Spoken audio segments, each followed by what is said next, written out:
Okay, welcome back, everybody, to the Strategic Defence Studies War, the Strategic Defence Studies and War Studies seminar series after a long hiatus.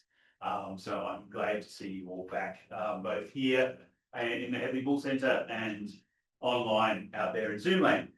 I'm Associate Professor Garth Pratton, the series organiser, one of SDSC's historians, and your host for the evening.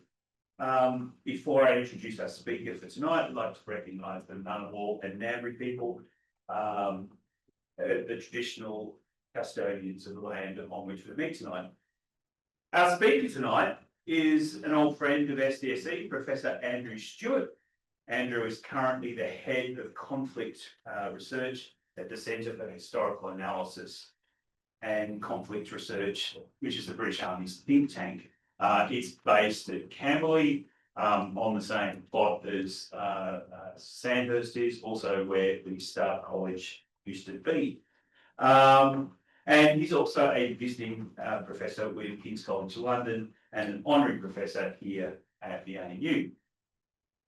Andrew's topic tonight looks at Chester Wilmot, one of Australia's most revered war correspondents of the Second World War, and for a period a member of the team compiling Australia's official history of the Second World War until his untimely death in an airline accident in 1954. That official history volume, however, was not Wilmot's first foray, would not have been Wilmot's first foray into history. He published this one, to Brooke, in 1944, and then Struggle for Europe, an account of the Allied victory in Europe in 1952. Now, the endorsements on my copy of The Struggle for Europe, Captain Basil Lilhart, of all the war histories, his is the most illuminating and the most balanced. The Observer noted, this can claim to be one of the best and most readable general histories of the Second World War in Europe that exists today. Daily Telegraph, a classic of contemporary history, it is impossible to praise Mr. Wilmot's achievement too highly. Or Lieutenant General Sir Brian Horrocks, quite the most valuable book on the last war that has yet appeared. So all of these endorsements on the back of the book speak to the reception of The Struggle for Europe and the regard in which it is still held. But tonight, Andrew, who has done some work on Wilmot and his work on The Struggle for Europe, will tell us how we may want to approach it with a little bit more caution. So, Andrew, over to you. Thank you. Gosh, that's an introduction that makes me slightly trepidatious about what the response will be. I mean, you know, straight up, I do not come to kill Caesar. Great journalist, great correspondent, great historian, and Struggle for Europe. I'm sure for many of you in the room, like myself, when I was just saying to the gentleman here, so I studied under Laurie Friedman, King's College London, War Studies, first undergraduate cohort, which began there in '91. King's having had a military science programme since certainly the mid-1850s. And as part of that, you know, it would have been a set text. In fact, it pretty much was. So, yes, its value remains enduring. But there's just a quibble I've got with it, and that's why I'm here today. This is very much, if you like, a work in progress. I always believe, or I certainly believe previously, and I do increasingly in my current role in the British Army's think tank, that these are great opportunities for, yes, I'll put forward some ideas, I'll put forward some thinking, but I'm very receptive to what you, I was going to say throwback, not literally, what you perhaps offer, because this piece of work has got two strands to it. First will be, there's a chapter coming out in an edited volume published at some stage later next year, but then also a much bigger project of mine. I was just saying again, as I've, you know, moving towards the culmination of my career, I'm looking at David there, who's saying, come on, you're a young man yet, you've got plenty of life left in you, or at least I hope he is, but so I think much more at the kind of conceptual level, if you like, of what is history, you know, why is it done, how is it done, and also within that, the role of truth. I mean, I was just saying to Garth, I mean, yeah, Wilmot, 40 years of age. I mean, you can, this is a promo shot, obviously, for when the book was released. So still a young man, but had achieved a great deal in that time. Who knows what he was going to go on to? Well, you've already alluded to the role he was going to have in the official history, but how would he have been as a sort of an older journalist, correspondent, broadcaster? What would his role have been? How would he have been situated? Not just in terms of Australia's history, but obviously, as you know, he relocated. He was living in the UK anyway. But look at the backdrop here, and this is very much what his book was all about, if you like. It was situating itself amongst a glut of biographies, mostly biographies, but there were some other histories as well that were coming out after the Second World War, and within them, they were telling stories. Some of those stories were more or less accurate than others. They were creating narratives of that war and what had happened in it. And Wilmot, having been on the ground in the Mediterranean, he was in the modern day Indo-Pacific, as it will be described, and then he was in Europe for the last sort of, if you like, not quite the last 12 months, but the last dash of it. He, as an eyewitness, had observed a great deal, and he wants to. If you look at the books there, you've got Eisenhower's Crusade for Europe, you've got Monty's down at the bottom here, Hopkins, Hull, Bradley, Patton, Freddie Morgan, who was Cossack. All of these people are throwing out stories, and it's turned into a real contest. And you say revered and respected. I'm going to show you a few other reviews that were maybe less complimentary. So, right, let's go on. And straight away, we hit the first technical issue as doesn't seem to want to. Hang on, let's see. Forgive me, I detached a retina. There we go, I've got it. Oh, yes, detached a retina about 12 months ago, which then decided to detach again. And then, not content with 2 detachments, decided to detach for a 3rd time, which means I've got about 60% vision in this eye, which is great for normal day-to-day purposes, but trying to read things is actually quite difficult. So forgive the problem. So what I'm going to do, and bear in mind, thought we had 90 minutes, but we've only got an hour. So I'll try and go through them fairly quickly because, as I say, I'm very keen on any inputs you might offer. You may or may not know Wilmot in the room. I'm presuming you do. Where I come from, much less so. And I was saying, one of the things that inspired this is that Chester Wilmot, as we've already heard, Little Heart was one of the many to write very nice things about the book and about him more generally. I'm a trustee of the Little Heart Centre for Military Archives, which is situated at King's College, London. And within there, you will find a large deposit of Chester Wilmot's papers. See, the principal deposit is here at the National Library of Australia, just across the road, but there is a big deposit as well. And actually, they're not copies. There are some copies in there. Having looked now at material here in Canberra, there are some copies, but quite a lot of the material is actually original, which seems slightly odd. And I think it's perhaps in part to do with how he tragically died and the fact that the papers then passed to Little Heart, who was perhaps holding on to them after Wilmot had completed his research. But that's sort of what started me off and made me think, wow, this is incredible. Who is this guy, Chester Wilmot? I've never heard of him. Hang on, he's a Brit journalist. No, he's not a Brit journalist. He's an Australian journalist who happens to be in the UK. And he's then spent many years after the war researching his subject. What a phenomenal resource. Why do we not know more about it? Put it to one side and then came back to it, and that's the origin of it. But here's his life. I mean, again, there's plenty of these online, but very interesting for me that we'll come on to it in a minute. He's a trained historian and actually enjoys greatly history, and that is influential in terms of his work. He then, as the war starts, not straight away, but very quickly, shortly thereafter, he becomes a correspondent for the ABC. As I've already said, plenty of coverage in North Africa, returns back home to become the principal correspondent for the Pacific campaign, which is now underway. So I guess many of you will be familiar with the controversy that happens as he falls out with Blamey, having had the temerity to be critical both of Australian military forces in terms of its training and equipment, but also of Blamey himself directly, which ensures that Blamey puts him in the penalty box and kicks him out, cancels his accreditation, but he returns back to Australia, continues as a correspondent, but a home-based one. And as Garth's already said, writes a very successful book about his experiences of having been in Tobruk and what he saw, which already, if you like, sort of marks him out as being not just a gifted correspondent, but a gifted historian and a gifted writer. And interestingly as well, brings him very much the attention of the BBC in London.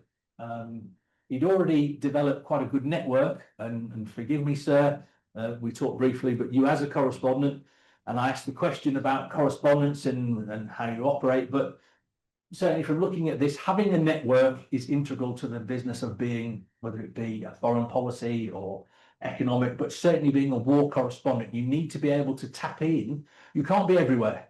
It's literally, particularly this period, it's what you can see where you are. That's the thing that you're most familiar with. You have to be able to then interrogate others who are involved. It's a global war, and you know it's spread over a vast distance.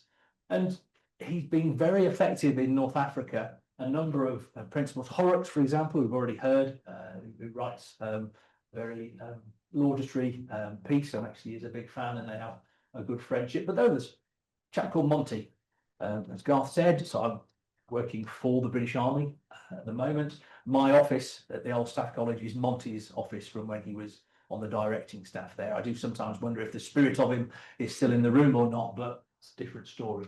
Anyway, he is asked by the BBC to come to the UK. He does. He's a young man still at 32, but if you think of what he's actually seen and done, he's one of 48 correspondents. The BBC create this war report unit, which is stood up to actually deploy into the field. D-Day, the details are relatively scant, other than everybody knows there's going to be an invasion of Europe at some point. And this group of 48 are assigned to different roles. They will often do different things when the invasion takes place. So they prepare by training with the units. Some of them will go by land, some will go by air, some will go by sea. Wilmot, famously, it is famous because having been there quite a lot with Staff College and other visits. So he's part of 6th Airborne. He's in a glider. Flying coffins, as they were known at the time, essentially made out of wood and paper. Somebody once described it, it was like being in a controlled accident, which sometimes wasn't particularly controlled. But he landed with this group of 29 others. He actually records a disc during the journey across the channel, which obviously will be then taken back to London to be played subsequently about his journey. I mean, clearly he's a fearless individual, and that's something that comes out actually reading quite a lot of the stuff about him, that he was there, he liked to be in the thick of it, which I think is another trait quite often of war correspondence. And that meant that he was liked by those around him, and at the same time he enjoyed being around them. Question mark, there's some discussion about the Australian contribution to D-Day or involvement in D-Day. Obviously it is significant, but it's maritime and air. Very good piece that I found in Wartime from I think 2004, but I'd heard the figure that there were 13 Australians who actually are directly involved in terms of the landings. He's the 14th, if you like, and to the best of my knowledge, he's the only one who actually comes in by air, which means he's probably the first Australian into previously occupied France on the 6th of June 1944, I would guess, but that's not the purpose of the search. We go on, already said about what happens, already said about the book. Obviously, you don't need me to extol the merits of what I think is a particularly fine piece of biographical examination, which I think has brought Chester Wilmot out to a larger audience. Although interestingly, doesn't touch on what I'm going to say now, but that's not to its detriment. It's so having kind of, if you like, situated who Wilmot is. What's the interest for me? So this book that we've talked about. So my major research project, which will take a few years really to run through now, it's called War Stories, and the title is deliberately can be interpreted in a number of ways. It's the idea of how stories are embellished, and there's a particular debate in the UK, global, about Alan Brooke. So Alan Brooke, General Sir, who becomes Field Marshal Alan Brooke, which I think still confuses a lot of people. But his diaries, which he keeps in the war, which he's not supposed to, are published towards the end of the 50s in 2 volumes, written by a ghostwriter called Sir Arthur Bryant, and it causes a huge controversy because of what it says and whether the degree to which it's true or not. which actually it is, because it was a diary. There was no reason for him to embellish it. Having looked at the material, Bryant doesn't necessarily alter it a great deal, but this predates it. The struggle for Europe predates some of that controversy, and this, how we remember it and how we view it and how we judge it. As I've already said, I and those around me would have used the struggle for Europe as a standard text. It's an incredible piece of scholarship. It's based on extensive interrogation of archival material. Wilmot was particularly fortunate, but in part because of the reputation he'd established, that he was given access to official material that others wouldn't have had the same access to. He's also given access to captured material. So he's able to look, and this is his friendship with Little Hart, who, amongst the many other things he's doing, is he's championing the idea of the other side of the hill, what he calls the other side of the hill, and basically the friendship that he forms with a number of senior German military commanders, and having interviewed them, he writes it up in terms of an account of what they saw from the war. But Wilmot's able to do the same, because he's able, through Little Hart, to not just the papers, he's able to talk to some of these people. He's in no great rush, because he's still got his job working with BBC, but also others, and he can take his time. And he takes 6 years, so 6 years to research and write a book. Now, for academics today, they might look at that and go, "Well, that's standard," but you know, it's a very detailed study. However, and this is where straight away just want to challenge the orthodoxy a little bit of perhaps how it's viewed, and none of this I would say is particularly controversial because it's quite well known. Within his book, he makes a number of claims which are considered at the time by certain audiences to be somewhere between accidentally wrong to deliberately false. And again, it's this becomes known as the Battle of the Field Marshals, more to do with the campaign in North Africa, these competing narratives. You have exactly the same in terms of the war in Europe. This is because it is solely about the war in Europe. In fact, which interestingly is one of the criticisms levelled at him, that he only writes about the war in Europe. Nothing annoys me more than that. I wrote a book on the campaign in East Africa during the Second World War, and in the introduction, my opening paragraph was, "This book does not examine this conflict from the Italian side. That is for somebody else to do." And one of the first reviews I got was, it was disappointing that the author didn't include more on Italy. And I felt I couldn't be more explicit than saying that. And Wilmot, in his defence, is very much, you know, it's the struggle for Europe. It's not the global struggle, it's the struggle for Europe. But in it, he makes these claims. And I say claims, actually, there's nothing in them that's particularly unconditional surrender. He said it was a mistake, because unconditional surrender meant that your opponent had no off-ramp, to use a kind of modern parlance about what's going on in Ukraine and Vladimir Putin. He also argued that the Mediterranean strategy had benefits that the Americans had never really appreciated. The Mediterranean strategy effectively being that instead of looking to land in France, you perhaps developed your position in Italy and then sort of went through the eastern side of the Alps or into the Balkans. Yes, it's quite Churchillian, but he is publishing a book in 1952 about events that happened in 1944. Well, he actually starts at Dunkirk, so he runs all the way through the war, but he's writing about events that finished 7 years before that. But the gulf of real world activity that had gone on was huge. You'd gone from having the Soviets as a trusted ally to being a feared enemy. And so, you know, a lot of what he said, if we'd have done this, then much of Eastern Europe would have actually remained in the friendly camp and wouldn't have been fallen into the Soviet camp. So talks about anti-imperialism, which I'll come on to in a minute, is one of the criticisms levelled at him for being a stooge for Britain, but as an Australian, it kind of... he then, and this really starts to bite in the US, he actually says that having analysed what happened and looked at the war, and him as a correspondent having been there, actually he was really unimpressed by the American military. He said it lacked imagination. Eisenhower and Bradley. A broad front. Now, if you've any familiarity of the campaign in Europe, once you have essentially secured your landing and you've secured your opening battle in Normandy, it becomes a competition of two strategies, one a broad front and one a narrow front. This is now starting to become particularly troublesome because the narrow front is Montgomery. So Montgomery had been the person who had championed the idea of a narrow front. So straight away, Wilmot's becoming seen as a kind of, and then again, we're back into this sort of, it's 1952 and look at what the Cold War's doing. Why did you trust Stalin at all the peace conferences? He was clearly a bad man.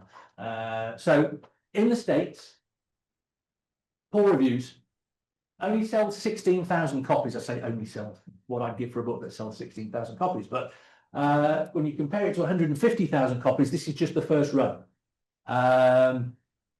The sales are enough to make Wilmot a very wealthy man. He buys a very nice cottage, and life is looking good. And that's more of the tragedy of the air accident that killed him so young. But he's seen as being anti-American, and he's seen as, if you remember that initial shot, he, the Australian journalist, has produced a text which is a British defence of the war. It's a British defence of ground strategy and what the Brits had said, if you'd have done this, the war would have changed differently. You can see there a couple of instant sort of, it doesn't hurt the fact that every major newspaper and magazine in the US reviews it on the day that it's released. Unparalleled. No other book really gets that. So they used to say there's no such thing as bad publicity, but I don't know. But look at this. So, as I've already said, some people essentially say, look, it's about Montgomery. And there is some evidence if you look in the, well, more than some, there's quite a lot of evidence if you look in the papers, both here and in the UK. He had formed a relationship with Montgomery from August of 42 onwards. Even though he's back and he's out of North Africa, he's kind of in the orbit a little bit, but then he really cements that 21st Army Group. He's one of Montgomery's preferred correspondents at SHAEF. But I don't think there's anything particularly sinister in that. He isn't a stooge for Montgomery. This is more of a problem for him. So this is Arthur Schlesinger Jr., a highly distinguished American historian who takes particular animus to what Wilmot's written. And this really will have some effect. Particularly the last line, there is no excuse for the violent wrenching of the facts of history in the interests of myth. And that kind of drives for me, as I say, one of the rationales of the project. Is that a fair criticism? Wilmot at the end of the day has to, historians have to make an interpretation based upon the empirical or the data that you have to hand. Wilmot's argument is that, I had no choice but to do this. These were my conclusions and they were fair. These, by the way, are some of the British reviews, which are all brilliant. The British reviews are, this is great. This is a fabulous book. Brackets, because it does say that it was us. If you'd done what we said, the war would have been over more quickly. And, we always said the Americans, we had doubts about them. And, next worst thing to fighting in an alliance is fighting and all that kind of stuff. But there is one, and this is what leads me on to what I want to try and focus on. Forgive me, it's quite a long quote, and not a great graphic, because it's very difficult to find a graphic for the Church in the newspaper. It shows, unfortunately, where we in the UK are in terms of our relationship with mainstream religion. But nonetheless, so Captain Hugh Gunning. So Hugh Gunning had been in the headquarters of 3 Division. So 3 Division in the summer of 1944 is an assault division. And I'm going to come on and talk about it in a bit, but I'll have to be mindful of time because I do want to leave a bit of time for Q&A. And you can read it. Clearly, he is not a fan of Chester Wilmot, and he's not a fan of the struggle for Europe and what it has to say. And bearing in mind, it's a 700-page book. So it all comes down to effectively one paragraph. One paragraph and a little bit more that follows it, but this is the paragraph. And this is what excised not just Hugh Gunning, but actually I've got, and this is what I still need to interrogate myself, I've got a box file of material, literally that thick, that is the correspondence that this paragraph and a few other sections adjacent to it ignite. Certainly to do with 3 Division, but also more broadly across sections of the British Army. Because the arguments range from that he's wrong, that he's then being unfair or ungallant. Then there's an argument why. Why is he doing this? Because, as I've already said, he's exhaustive in terms of how he goes about developing his argument and developing the text. And he does share the draft, or the drafts as he writes them, because they're all there in the papers. Some of them are here, some of them are in London. He shares them with principals who've been there. And what causes the real issue is that his criticism that he makes, talk about it in a moment, of the actions on D-Day of one division and one brigade and one battalion within it, and the impact that they have on the whole of the D-Day landings. Having shared these drafts, the principals write back and say, you're wrong. This isn't what happened. Obviously in sort of 1947-48 language, but nonetheless, you know, it's don't do this because you've got it completely wrong. This is kind of what happened. And I was always taught as a historian, if you have multiple people independently telling you a similar thing, there's a good chance that that's probably closer to the truth than anything else. But he chooses to ignore it. He chooses to ignore it and sticks with his version that for whatever reason he's developed in his own mind, bearing in mind he wasn't there. Quick break. I'll try and keep this as brief as possible because there's a danger of going down the rabbit hole just because, you know, this I find very interesting, in being in a sort of British military education space. It's something we would do a lot of. But so this is D-Day. These are the beaches. These are the times of the landings. 2 American, 1 Brit, 1 Canadian with a bit of Brit, and 1 big Brit. And this is the one that we're most interested in, and this is the one that we're interested in because of what Wilmot had to say. So the landings at Sword Beach. And here is Wilmot. This is where he lands in the glider. And in fact, his group of airborne or gliderborne that he's with, they're aiming at a gun battery at Merville. The point I'm trying to, if you look at the geography, it's not that far away. It's a couple of hours on foot, relatively short in a motor vehicle, but he's not there. So he's never there, never visits it. He has to rely upon others to give him an account of what happened. I'll skim this quickly, but this is just to sort of lay down that 1 beach sword, long strip head here. The Brits, their strategy is that they have I've already said about the assault division, that's 3 div, but it will be a divisional construct, 3 brigades, 1 brigade to break in, and that's in this case 8 brigade, another brigade to follow up, and they actually are going to be the key brigade in many respects, because the brigade in front, having broken in, they will then go through them and try and maneuver and actually secure the objectives overall, and then another brigade to the rear, 9 brigade, which is the reserve, which kind of comes in as a strategic reserve. And anyway, so this is the plan. It looks very pretty, all set out like that, but obviously, you know, no plan tends to survive first contact with the enemy, friction of war, and all of this stuff. And the problem is, oh look, there's a book I did write on it. That is a gratuitous plug, but that's also one of the things that got me very interested in this. There has actually been 2 books more recently on this beach, one of them written by Max Hastings, who you may well know of, which probably sold in the first 10 minutes more than my book sold in however many years it's been running. But it shows that there's still an interest in this particular piece of activity. The point about the quotes is just the big hand kind of description of what this division was trying to do and why it was so important, and why Wilmot's error, whether it be accidental or design, why it then has an impact on what we think. And it's really to do with driving onto the city of Caen, very important city of Caen. A few maps, just to, this is the landing. Obviously this is a modern day satellite imagery, but this is the landing here. We know it's modern day because this was called Colville-sur-Eure. So this is the actual map carried by the troops when they landed. Series of strong points. So German defensive positions, which the Allies are aware of before they land. You can see them marked on the map. And they know that as part of that break-in, they will have to suppress and destroy those strong points before they can then move on and get inland to where they really want to go and what they want to achieve.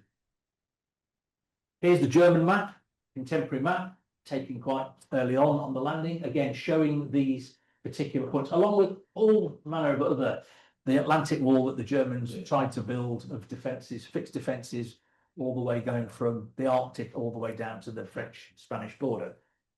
You can see on the map here, 30th of May 44, so this is an RAF overflight showing what you can I would suggest looks a very developed position, lots of trench lines, can't really make out detail of what the fortification consists of. It's other one here, Morris, they were named after cars or fish for the code names. But for whatever reason, the intelligence determines that this probably only held by a platoon. So it's, you know, it looks strong, but it's not necessarily that strong.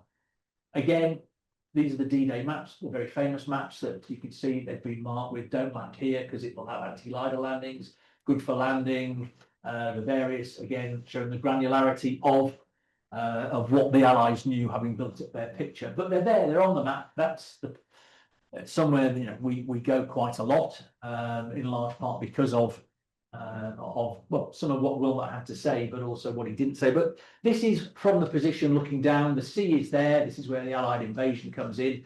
This is important because this was a heavy machine gun, which had completely dominated fields of fire. In the summer, this is taken actually in July, but in June, the Caen was higher. Very difficult position. So what I'm saying is, in a very long-winded academic way, it was a very difficult position to assault. And the Allies never really quite got it right in terms of how they were going to do it. They had a plan, and it involves, say, a brigade, 185th Brigade, that's the follow-on force. The landings go well. The follow-on force then has to break through and has to essentially unfurl its fighting power here to then, having taken Morris in the town, come on to Hillman and move on. And you're heading for here. And there's a reason why you're heading for here, because this is on the outskirts of this city of Caen, which I'll show you on another map here.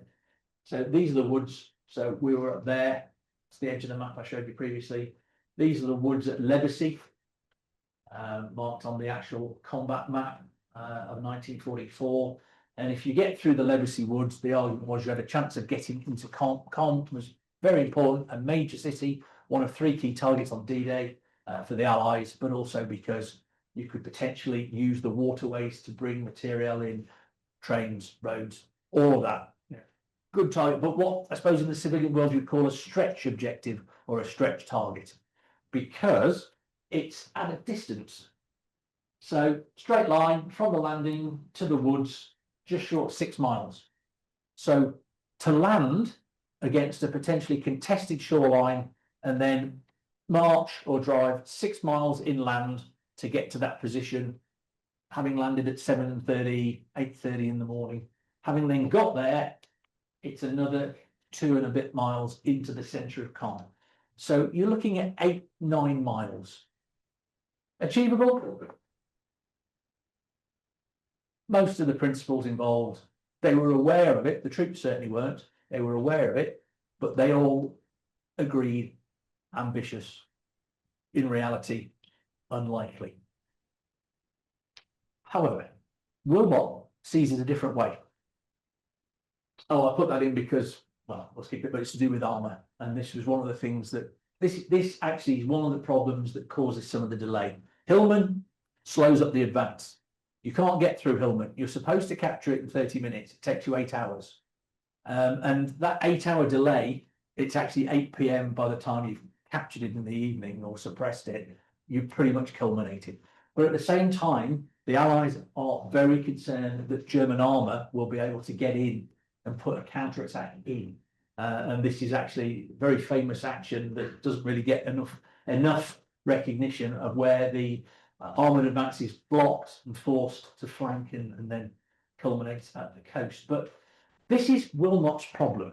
This is what he looks at. So this is a map of the position at the end of D-Day. He looks at this map, and what you can see here, these are Allied forces. So these are all British forces, infantry units. Actually, by this point, pretty mixed up. Those 3 brigades, so the one that went forward, the one that follows it, and the one reserve. Well, they're mixed up in amongst it, and they haven't got to Caen. They got to the woods, they got to Lebacy, but there wasn't enough of them left.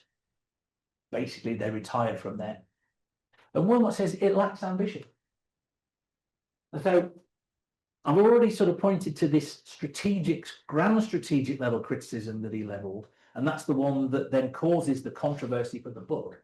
But it's this tactical, maybe at a push if you've been generous, operational, because it is after all a divisional effort, but it's this tactical that Wilmot in that throwaway paragraph and a few sections around it, where essentially, as you can see, he said that the division wasn't up to it. Uses the word sticky. It was a sticky division, which is just about as bad as you can do when you're trying to talk about any army for that matter. No drive, no momentum, defensive in nature. GOC, so the divisional commander, no, wasn't up to the job. The brigade commander, ponderous and temperamentally ill-suited for pursuit. So, not the kind of person you want for this ambitious plan. And then the Suffolks, are actually, they're the battalion who were tasked with taking that position, the Hillman position, lacks the sense of urgency the occasion demanded.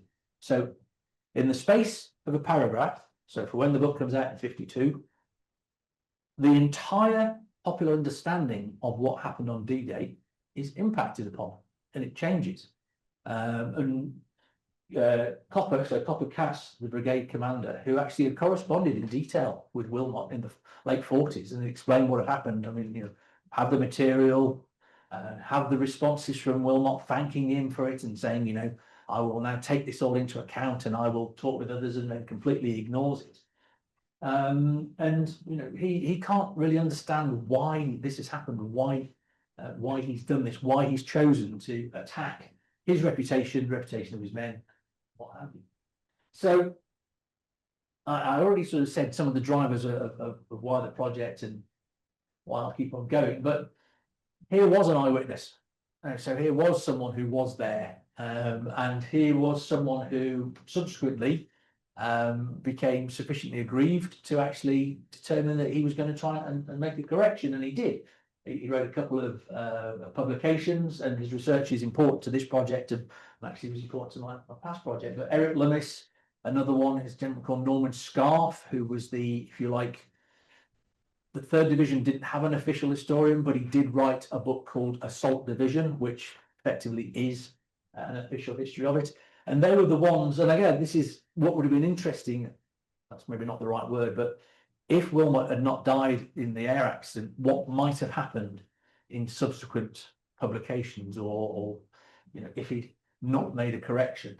He does in the later edition, which I'm saying in that one, the text is changed. He obviously, it's going to be his literary estate that changes it.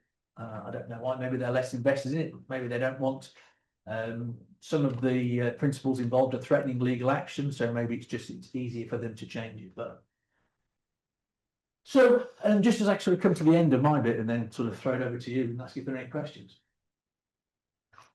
Lummis, as part of this, having said that Wilmot is detailed in the way that he interrogates source material and creates this, and those on the other side are even more detailed, and Lummis actually is tasked with doing he gets a hold of all of Wilmot's notes, and he looks through them in great detail, but with real objectivity. The first point, for example, he notes that this was a phenomenal piece of scholarship, very important in terms of the contribution it has to offer, but he couldn't then understand these points that follow, why there were gaps, why Wilmot demonstrates certain obsessions, why he can't be persuaded that actually he's got it wrong, that it's not the division that breaks in, not that first division, it's actually the division that follows it.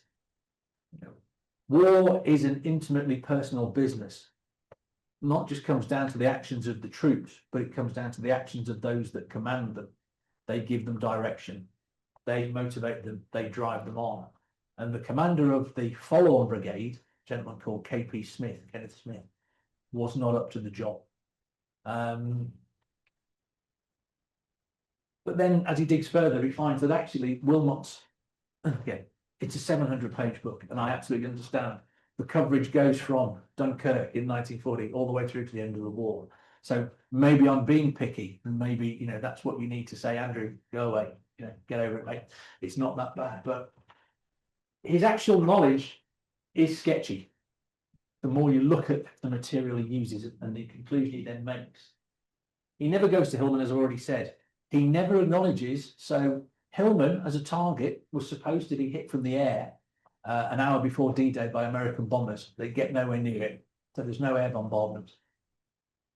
The Suffolks, who have with them 2 forward observers, so individuals whose role would be to either call in naval gunfire support or call in more air, they both are killed as they get to the beach. So there's no ability for the infantry on the ground to call in anything heavier than what they've got with them. The location is such that you can't really get any heavy armour up there initially, so it's a very difficult challenge. But you also can see that Wilmot, who, as I've already said, went in by glider, is much enamoured of elite forces, so airborne and commando forces, resolute and experienced troops showing what could be done. So he takes the experience of what he can see, i.e. his lived experience of D-Day, and he then tries to translate it across. In part, so he lands by air, the commandos, so Lord Lovat famously leads his commandos, Bill Mullin, the piper who leads them ashore, and they drive onto Pegasus Bridge and link up with the airborne troops who are there. Maybe in his mind, that becomes, if you like, a kind of idealized state of what troops should be like and what they should do. But unfortunately as well, and that's the bit with Hugh Gunning and why it's in the Church of England newspaper, and there's other lines I didn't include, it becomes very clear to Lummis that actually the metric for success is casualties. Both casualties inflicted and casualties incurred. And actually, the reason, or one of the reasons why he makes the criticism of the Suffolks in particular, is because they, in his mind, do not incur enough casualties for what they're doing. You know, if they'd have been more ambitious and they'd been more offensive spirited, more offensive minded, perhaps they could have broken that position more quickly. And as I've said, they could have then gone on to get to Caen and change the war. So I already said he was heavily influenced by this chap, so it's KP Smith. Smith, who subsequently it's discovered, he knew he'd had a bad day. And he knew that he wasn't up to the job of being the brigade commander in that particular situation. Brigadiers, generals, colonels, some are good at one thing, some are good at another. Perhaps the best soldier of the war in my view, Eisenhower. Was he a good fighting general? No. Was he good at keeping a coalition together? Yes. Smith, not a fighting brigadier. And what really antagonised Lummis in particular is looking at the back and two in the notes. Wilmot knew it. Wilmot could see that there were flaws, but he didn't follow up with them. He became obsessed. He became obsessed with the idea that it was actually this other brigade, the brigade that broke him. And he effectively takes at face what Smith tells him, and criticises 8th Brigade. He criticises Cass, and he actually criticises Cass by name. But that's one of the things that he does change, or rather his estate changes afterwards. So Donald Fraser, who was the staff major within the headquarters for that brigade, his conclusion was that Wilmot, it was personal.